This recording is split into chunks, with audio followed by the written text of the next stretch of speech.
I've taught you guys to use the periodic table and to just count. So you go 1, 2, 3, 4, and those are positive, and then 3, 2, 1, 0 as you go down. That's a really good basic rule, but when it comes to things like the transition metals, I never taught you guys how to do the oxidation numbers there. So we're going to teach you that today.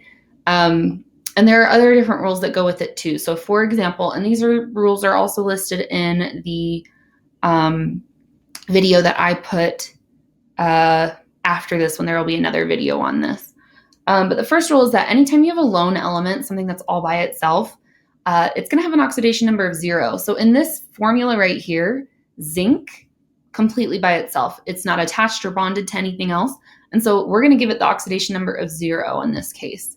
Same thing with H2.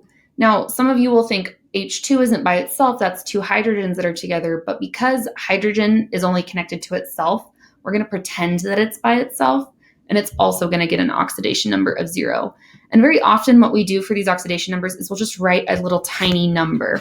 So I will have examples of that in the teacher notes if you need to go see how I notate that.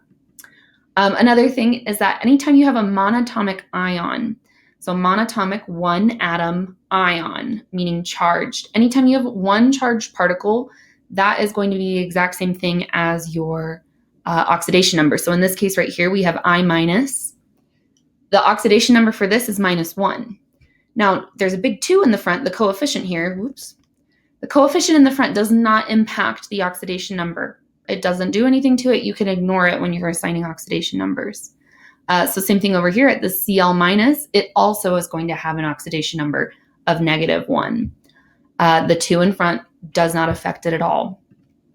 Third rule is that anytime you have a compound, everything within that compound, all of its oxidation numbers are going to have to add up to be 0. So if I had a hydrogen and an oxygen and they were bound together and they were the only things in the compound, you'd have to have one that was a -1 and one that was a +1 or something like that. Again on this, so right here, if we have this HCl, we can actually use the periodic table here to figure this out. Cl, chlorine, is a halogen, meaning that it's all the way on the side underneath fluorine. And that means it's going to have an oxidation number of -1 according to the rules I taught you guys earlier this year. So chlorine over here is going to have a -1. And I'm going to go ahead and go down here like this. So chlorine, we're going to give it a -1. Well, what about hydrogen? If we look on the periodic table, hydrogen is given an oxidation number of +1.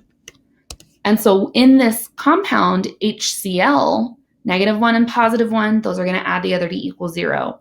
And we know our compound is correct. And this is the case with any compound. Everything has to add up to equal 0. Another rule here is that if you have a polyatomic ion that has a charge, so a compound with a charge, everything needs to add up to equal 0. Again, I'm not going to go over this one too much. It's not used all that much in our class. Other than that, these are the general rules. And I have a whole video going over this slide specifically that I will link in the slideshow or in the class notes. This is the order you go in basically. Hydrogen will be a +1, except in metal hydrides, meaning that if it's just a hydrogen and a metal, it'll be -1. Oxygen is always -2, except in hydrogen peroxide. Hydrogen peroxide is this right here, H2O2. So if you see hydrogen peroxide, know that oxygen is being weird there. It's not -2, it's -1. And then the other rules are that alkali metals are +1, alkali earths are +2, and aluminum is +3. And from there, you just fill in the gaps. I'm going to stop right here for this video. The next video will be able to go through all of these different compounds with you and kind of explain it. It might be a good idea for you to pause and try and do it on your own and see what happens, and then watch the video of me going through them. That video is pretty short, and so it shouldn't take too long.